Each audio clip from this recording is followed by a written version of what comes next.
ಈ ಕೋಲಾರ ನಗರದಲ್ಲಿ ನಾಮಫಲಕಗಳು ಅಡ್ವರ್ಟೈಜು ಇದಾಕಿರುವಂತಹ ಏನು ನಮ್ಮ ನಗರಸಭೆಗೆ ಸಂಬಂಧಪಟ್ಟಂತಹ ನಾಮಫಲಕಗಳು ಹಾಕುವಂಥ ಒಂದು ಬೋರ್ಡ್ಗಳಿಗೆ ಸರ್ಕಾರದ ಒಂದು ಅಧಿನಿಯಮ ಏನಿದೆ ಅಂತಂದರೆ 60% ಕನ್ನಡ ಬಳಸಲೇಬೇಕು, ಕನ್ನಡಕ್ಕೆ ಪ್ರಥಮ ಆದ್ಯತೆ ಕೊಡಲೇಬೇಕು ಅಂತ ಕರ್ನಾಟಕ ರಾಜ್ಯದಲ್ಲಿ ಎಲ್ಲ ಕಡೆಯೂ ಆಗಿದೆ. ಆದರೆ ನಮ್ಮ ಕೋಲಾರ ನಗರಸಭೆ ಅಧಿಕಾರಿಗಳು ಇನ್ನೂ ಎಚ್ಚೆತ್ಕೊಂಡಿಲ್ಲ ಅನಿಸ್ತತೆ. ಅವರು ಪರ್ಮಿಷನ್ ಕೊಟ್ಟಿರುವಂಥ ಬೋರ್ಡ್ಗಳಿಗೆ 1% 2% ಕೂಡ ಕನ್ನಡ ಇಲ್ಲ. ಅಂಥವ್ರಿಗೆಲ್ಲ ಪರ್ಮಿಷನ್ ಯಾಕ್ರಿ ಕೊಡ್ತೀರಾ? ನಗರಸಭೆ ಕಮಿಷನರ್ ಅವರೇ, ಏನು ಮಾಡ್ತಾ ಇದ್ದೀರಾ?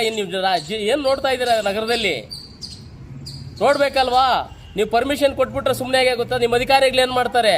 60% ಕನ್ನಡ ಇಲ್ಲ ಅಂತಂದರೆ ಆ ನಾಮಫಲಕಗಳನ್ನು ತೆಗೆದು ಕಿತ್ತು ಕಸದ ತೊಟ್ಟಿಗೆ ಹಾಕ್ರಿ. ಯಾರು ಅವ್ರಿಗೆಲ್ಲ ಪರ್ಮಿಷನ್ ಕೊಟ್ಟಂಥವರು? ಇನ್ನೇನು ಮಾಡ್ತಾ ಇದ್ದೀರಿ? ಇನ್ನೇ ಏನೇನು ನೋಡಬೇಕು?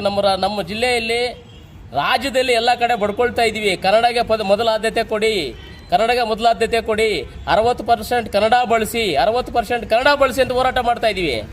ಆದರೆ ನಮ್ಮ ಕೋಲಾರದ ಹೃದಯ ಭಾಗದಲ್ಲಿ ಕೆಲವೊಂದು ಪೋಸ್ಟ್ಗಳು ಹಾಕಿದಾರಲ್ಲ ಖಾಸಗಿ ವ್ಯಕ್ತಿಗಳು, ಆ ಖಾಸಗಿ ವ್ಯಕ್ತಿಗಳ ಪೋಸ್ಟರ್ಗಳಿಗೆ ನೀವು 60% ಕನ್ನಡ ಕಡ್ಡಾಯ ಮಾಡಲಿಲ್ಲ ಅಂದರೆ ನಿಮಗೆ ನಮ್ಮ ಧಿಕ್ಕಾರ ಇರುತ್ತೆ.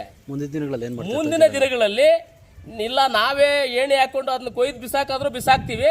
ನೀವು ಅದನ್ನ ತೆರವುಗೊಳಿಸಿಲ್ಲ ಅಂತಂದ್ರೆ ನಗರಸಭೆ ಮುಂಭಾಗದಲ್ಲಿ ಉಗ್ರವಾಗಿ ಹೋರಾಟ ಮಾಡ್ತೀವಿ ಅಂತೇಳಿ ಈ ಸಂದರ್ಭದಲ್ಲಿ ಕರ್ನಾಟಕ ರಕ್ಷಣಾ ವೇದಿಕೆ ಸಮರ ಸೇನೆ ಸೋಮಣ್ಣ ಎಚ್ಚರಿಕೆ ಕೊಡ್ತಾ ಇದ್ದೀನಿ.